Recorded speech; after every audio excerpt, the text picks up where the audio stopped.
নমস্কার, আমি সুচন্দ্রা মুখার্জি। প্রতিদিনের মতন বিকাল 4টের পজিটিভ বার্তার সৌজন্যে আমাদের যে প্রচলিত অনুষ্ঠান বিকাশ টক শোয়ে উপস্থিত হয়েছি। আজকের বিকাশ টক শোয়ে আমার সাথে রয়েছেন মঞ্জুর ইসলাম। উনি ইলামবাজার থেকে এসছেন, একজন ব্যবসায়ী। উনার সঙ্গে আমরা আজকের এই আলোচনা স্টার্ট করব।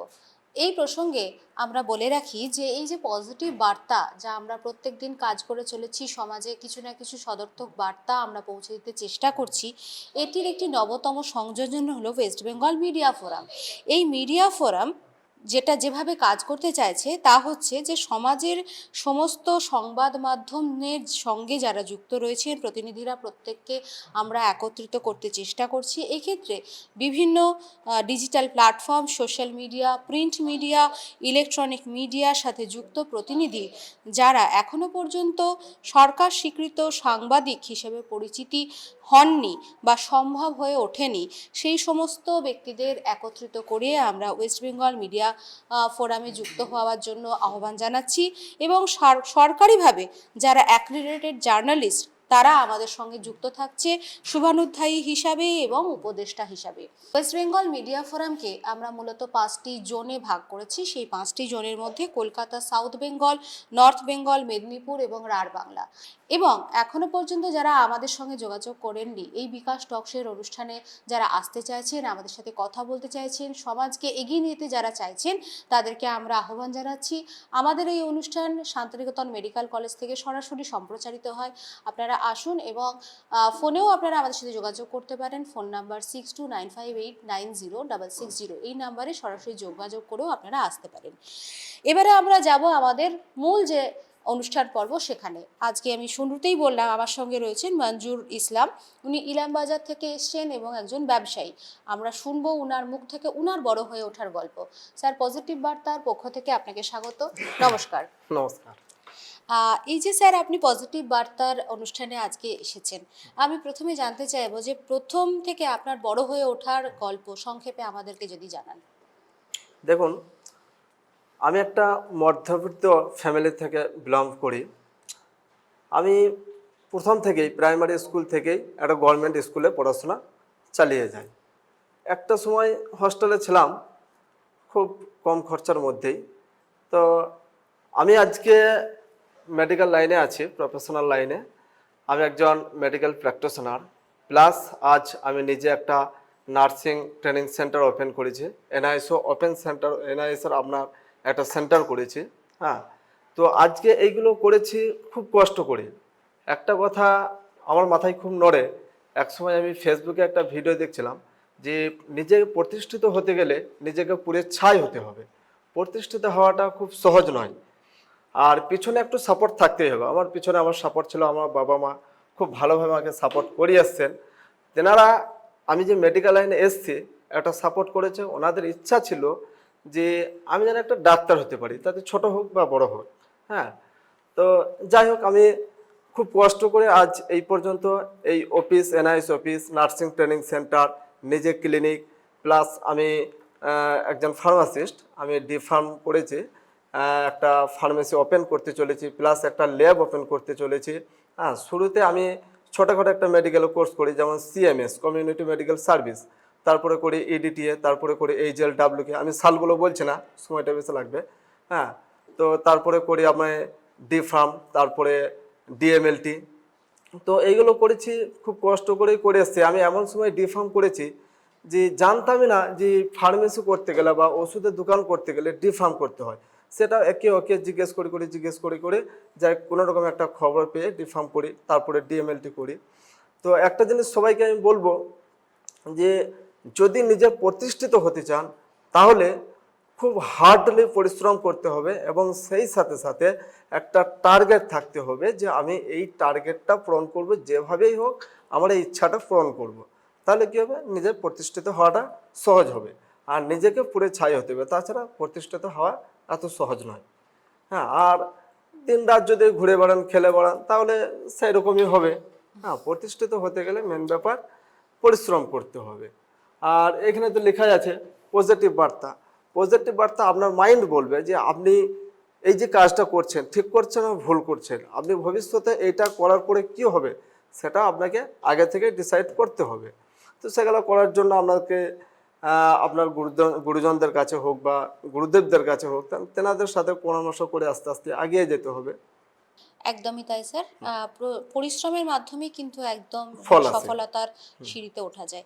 এই যে আপনি এনআইওএস এবং নার্সিং এর একটি ইনস্টিটিউট করেছেন, সেখানে আপনারা কিভাবে স্টুডেন্টদেরকে আনেন বা ভর্তি করেন, বা যদি আপনাদের সাথে কেউ যোগাযোগ করতে চায় সেটা কি করবে? আমার নার্সিং সেন্টারে লিফলেট প্লাস ব্যানার, এনআইএসের leaflet plus banner, video advertise চারিদিকে একরকম পোস্ট হয়ে আছে। এলাকার বিভিন্ন মানুষ আমাকে খুব ভালোভাবে চেনেন, যেহেতু একটা প্রতিষ্ঠান আছে প্লাস একটা প্রফেশনাল লাইনে আছে। তো আমাদের কাছে যদি কেউ আসেন, তাতে নার্সিং কোর্স করার জন্য হোক বা ওপেন থেকে মাধ্যমিক উচ্চ মাধ্যমিক করার জন্য হোক, তো ফার্স্ট আমি যে নার্সিং সেন্টারটা করেছি এখানে তো মেডিকেলের সমস্ত কোর্স করা যায় না, কিছুটা প্রাইমারি কোর্স করা যায়, যেমন আপনার এএনএম, সিএমএস, এইচএলডব্লিউকে, ইডিটি, এই ধরনের কোর্সগুলো। প্লাস যখন কেউ বড় কোর্স করব বলেন, যেমন GNM, BSc, D pharm, B pharm, DMLT, BMLT, এই ধরনের কোর্সগুলো আমরা বিভিন্ন কলেজের সাথে ট্রাইপ আছে, যেমন শান্তিনিকেতন মেডিকেল কলেজ, হ্যাঁ, ইলমবাজার নার্সিং ইনস্টিটিউট, বিভিন্ন কলেজের সাথে ট্রাইপ আছে, সেই কলেজগুলোর রেফারেন্সে আমরা অ্যাডমিশনটা করি। তাদেরকে আপনারা সেই গাইডলাইনটা দেন? আর গাইডলাইনটা আমরা সম্পূর্ণভাবে দিদি অ্যাডমিশন থেকে শুরু করে পুরো পাস করা পর্যন্ত আমরা দায়িত্ব নিয়ে থাকি। একদম। প্রিলিমিনারি স্তরে যারা এএনএম বা আপনার যেগুলো প্রাইমারি হেলথ কেয়ার যে সমস্ত কোর্সগুলি আপনারা করান, সেই ক্ষেত্রে কি গ্রামীণ মহিলারা আপনাদের সঙ্গে যোগাযোগ করেন, না আপনারা তাদের কাছে যান? কিভাবে ওই প্রসিডিওরটা অনেক করেন? সময় আমাদের কাছে কি হয়তো খবর পেলেন, খবর পাওয়ার পরে আমাদের কাছে আসে, কিংবা হয়তো আমরা কোথাও একটু গল্প করছি, সেখানে হয়তো দু চারজন রয়েছে, তাদের সাথে কথা বলতে বলতে একটা প্রচার হয়ে থাকে। হ্যাঁ, এবার যখন কারো করানোর ইচ্ছা থাকে তখন তেনারা আমাদের সেন্টারে আসেন বা আমাদের নাম্বার নেন, কথা বলেন। হ্যাঁ, নাম্বারের মাধ্যমে অনেকটা যোগাযোগ হয়ে থাকে।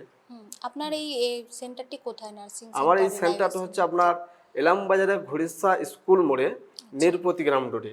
সেন্টারের নাম হচ্ছে Disha educational and nursing training centre.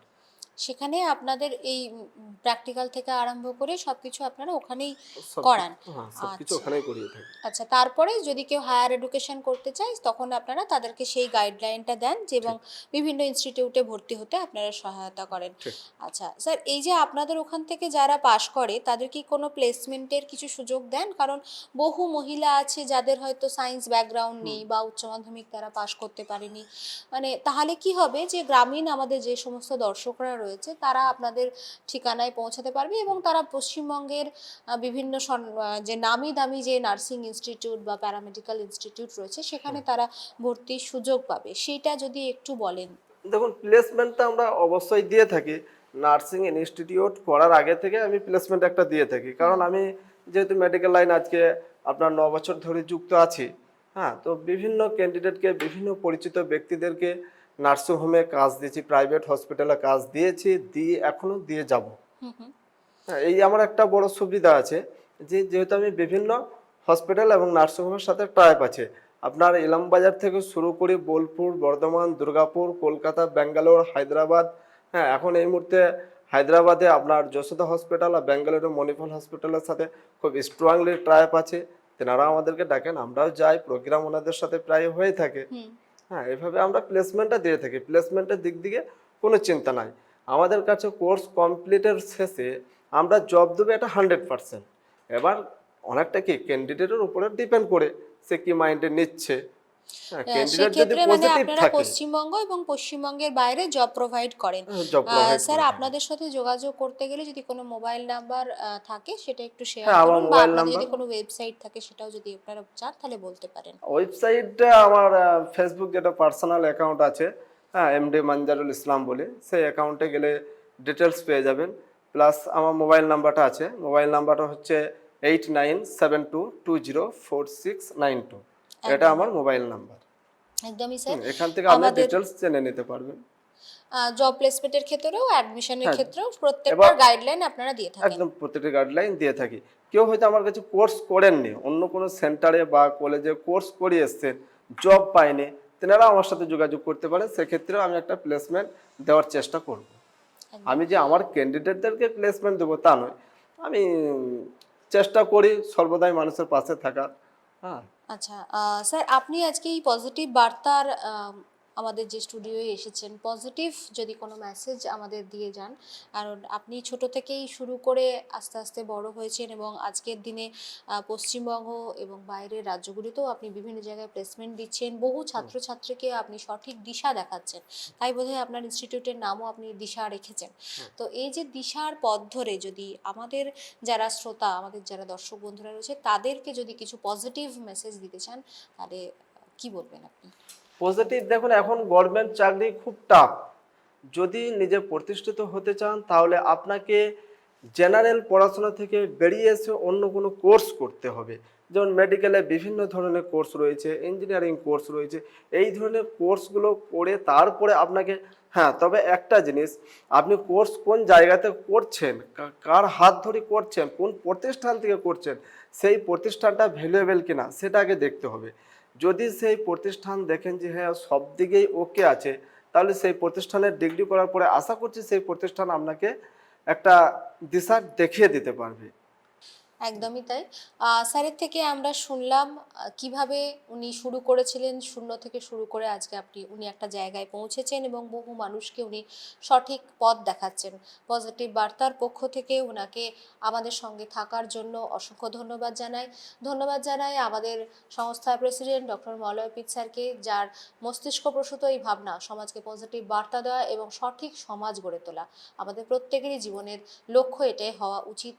এবং আমরা পজিটিভ বার্তার পুরো টিম ওনাকে সমর্থন করি সেই সমস্ত ব্যক্তিদেরকে যারা ক্রমাগত সমাজকে সুরক্ষিত করার, সমাজকে সংগঠিত করার, সুসংহত করার, তাদের পাশে আমরা আছি এবং থাকবো, এই অঙ্গীকার নিয়ে আজকের আমাদের এই অনুষ্ঠান এখানে শেষ করছি। নমস্কার স্যার। নমস্কার।